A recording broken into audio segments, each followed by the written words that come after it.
Hello, it's Marty Cesario for Mountain TV and Sportswomen of Colorado. And for this segment, an Olympian from Eagle County, Valerie Constein. Let's review the notes from her resume. Val was a three-time first-team All-State selection as a cross-country and track athlete at Battle Mountain High School. She earned first-team All-American honors at the University of Colorado in both cross-country and track and field.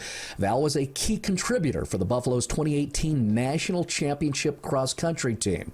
Then as a pro athlete, Constein was a two-time Olympic steeplechase competitor. After her 2024 steeplechase championship at the Team USA Olympic trials, she qualified for the final at the Paris Olympics.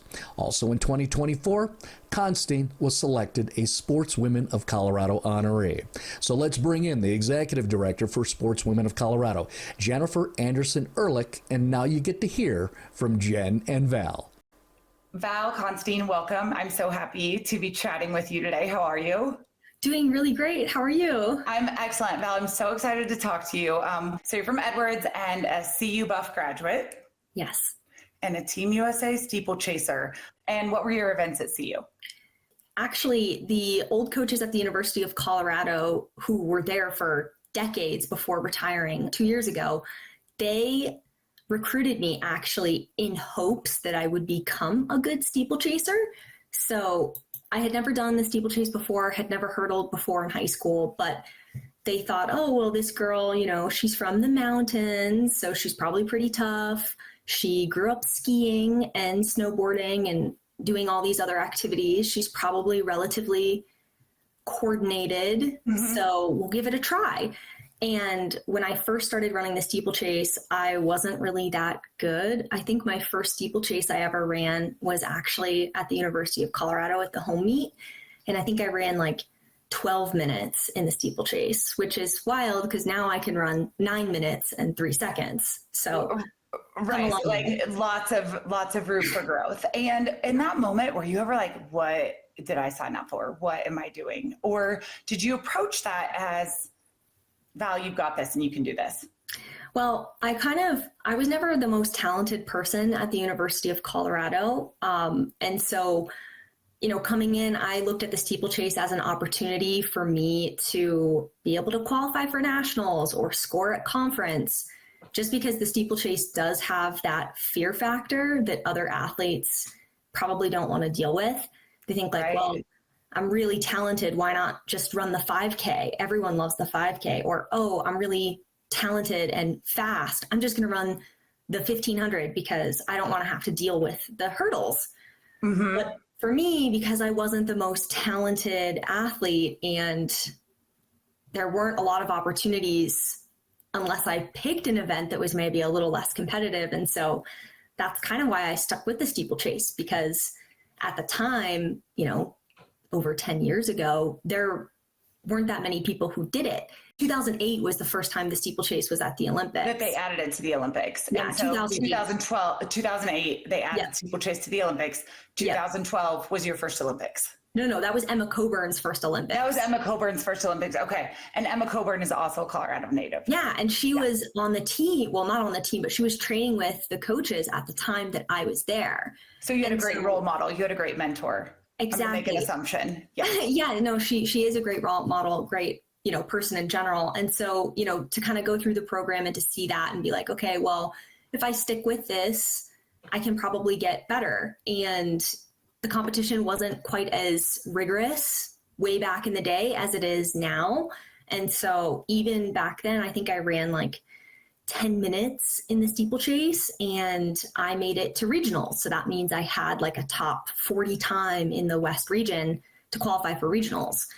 And if I had been running the 5K or the 1500, I don't think I would have qualified for regionals because so many more people do it. And so for me, the steeplechase was always just like a way for me to compete because I wasn't afraid of training for it. But what I hear from you is you just keep going at it and adjusting. I know you changed kind of and modified your training this past year, right? Yeah, because my longtime coaches from the University of Colorado decided to retire. They had an amazing career, well-deserved, but that kind of left me in this position where I had to find a new coach. And so I didn't really find a coach last year until basically, I think, the end of October. So we're kind of almost at the year anniversary that I started working with the new coach of the University of Colorado. And I am very excited to see all of the hard work that I've been doing under this new coach pay off this coming year. But last year was a bit of an adjustment. And so, kind of learning how to be confident with the new training, because and patience, knowing that it will pay off in the long run is what I hear you saying, and being okay with maybe things not going as well as you would like, but knowing that in the future they could go better than they've ever gone. Yeah, exactly. I mean, there's a lot of silver linings from this last year. And I think the biggest one is that I managed to stay healthy the entire year. And I'm an athlete that's dealt with a lot of injury. So even just having that consistency in training was a huge win. And the confidence that I'm gaining from that and the trust that I'm building in this new program and this new coach is huge. So I'm really grateful. This is amazing, and I can't wait to see how that all pans out for you. We're going to close this out, Val, with some fun little questions here. Okay, Sounds ready? Good. Okay. What is your favorite pre-race song or hype track? I guess in 2024, the pre-race song was Like That by Kendrick Lamar. Ooh, that's a good one. So that was the song. And then this past year, I didn't really listen to that much music, but I think No Broke Boys is definitely going to be it's a good hype song now. Good hype song. Coffee before a run, yes or no? Always. I love it. Love it. Mm-hmm. If you were not a runner, what sport would you be competing in? Ooh, I would want to be a men's basketball player in the NBA because they make a lot of money. As long as you don't like twist your ankle or your ACL, you can play forever into your 40s and everybody loves you. So I would want to be a men's NBA player. When the race is over and the medals fade and it's quiet again, who is Val Constein then? I don't know. People who know me really well know that I'm kind of a nerd. Like I just love to read books and I don't know, I get obsessed with like random history stuff. Like I did this whole deep dive into like the Vietnam War or World War II or like the Great Depression. I love to study history. So. We can hang out, Val. I'm very similar.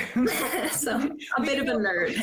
We can do a book club and then go visit these places because I love that too. So nice. I love it. Val, tell us real quick, give us a 30-second rundown. You're a podcaster now. Where can we listen to your podcast? Yeah, thanks. My podcast is called the Spiked and Psyched podcast. And Psyched. Yeah, you can watch it on YouTube or you can watch it on Spotify. Love it, Val. It was so great catching up. I just can't wait to see what 2025 and 2026 lies ahead for you. And I so admire your grit, your mindset, your work ethic. It's super inspiring. So thank you. Thanks. Thank you for supporting Sportswomen of Colorado. They've been telling these stories for over 50 years, and they're just catching up.